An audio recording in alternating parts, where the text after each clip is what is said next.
So welcome to this e-content. So the topic is Introduction to Wireless Sensor Networks. So wireless sensor networks. Wireless sensor networks needs a sensor node. So the node is a processor which has to transmit data in wireless modem. The communication is up to about 100 feet. What is the use of wireless sensor networks? Wireless communication means no need of communication with an infrastructure. We don't need any infrastructure. Low cost, fine grain of monitoring. Challenges in wireless sensor network. Energy constraint. So nodes are battery powered, so energy has to be sufficiently used. Unreliable communication. So radio broadcast. Unreliable sensors. Ad hoc deployment. Large scale networks.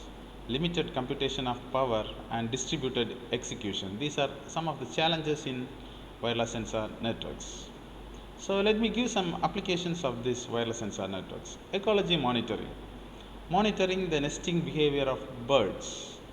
So these sensor nodes will be kept at various nodes, and we will be monitoring at the home station. Detecting forest fires, some sensors will be kept in the forest. If fire detects, automatically it will give alarm to the fire controller, and it will give the share the location, and immediately with the help of drones or some other means we will move there. Detecting chemical biological attacks, monitoring red trees, all these things can be done with the help of wireless sensor networks. Define self organized multi-hop network. So these are some of the networks which is there, and it will be interconnected through this. These are each clusters are said to be wireless sensor networks, and this will be interlinked with a node at the base station. So by monitoring if you want to monitor the humidity of the forest, of whatever may be in any area, you can keep some wireless sensor networks, and you can monitor at each and every time. In precision agriculture, wireless sensor networks can be placed in farms, lands to monitor temperature, humidity, fertilizer and pesticide levels. Pesticide and fertilizer can only be applied when and where required. So if it is needed, immediately with the help of these techniques we can implement. Health monitoring of semiconductor fab lab. Humans cannot enter into the machine, so we will keep some sensor root nodes inside the fab lab, and we can monitor with the help of ad hoc mode network. So wireless platforms, you need hardware as well as software. Sensors, RFID equipped sensors, you can use tags, you can use nodes. Whatever may be a sensor, it has to consume low power for operation. So grain sized nodes are very small nodes which can be placed at each and every point to monitor the data, and which is powered by inductive coupling to transmission from the reader device, and gives the message back. Matchbox size nodes, these are the next size of nodes, which is composed of 8-bit processor, which consists of 4 KB RAM, 128 KB flash memory. Platform of these wireless sensor networks. Wireless sensor networks has to be operated at low power. Minimum port leakage should be there. Hardware isolation and buffering has to be done. Standard based USB IEEE 802.15.4, high performance, 10 KB RAM, 6-bit core, and it has to be very fast.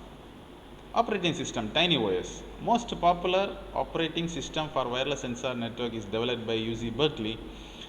Features of this component-based architecture. Software is written in modular pieces called components. Each component denotes the interface that it provides. An interface declares a set of functions called commands that the interface provider implements, and another functions called events which has to be ready to be handled. Easy to link components together by wiring their interfaces called as blocks. Benefits of using TinyOS. Separation of concerns. Since we are using small components, each components can be easily detectable. Concurrency of control. TinyOS provides scheduler that achieves efficient concurrency control and interrupt driven execution model is needed to achieve a quick response time for events and capture data. Modularity, component based model facilities reuse and reconfigurability. Since the software is written in small functional modules, it is easy to pick and place this system. So tiny OS execution model, you have an application component, you have active message, radio packets, radio byte and RFM. So command request action, acknowledgement at each boundary, call command and post task. Hardware interrupt at the lowest level, it may cause signal events, it can call commands, it can post tasks. Task provides legal concurrency. So this is the overall execution model of the tiny OS. Event driven bit pump, event driven byte pump, event driven packet pump, message event driven. So there are 4 stages: bit level, byte level, packet level and message level. Thank you.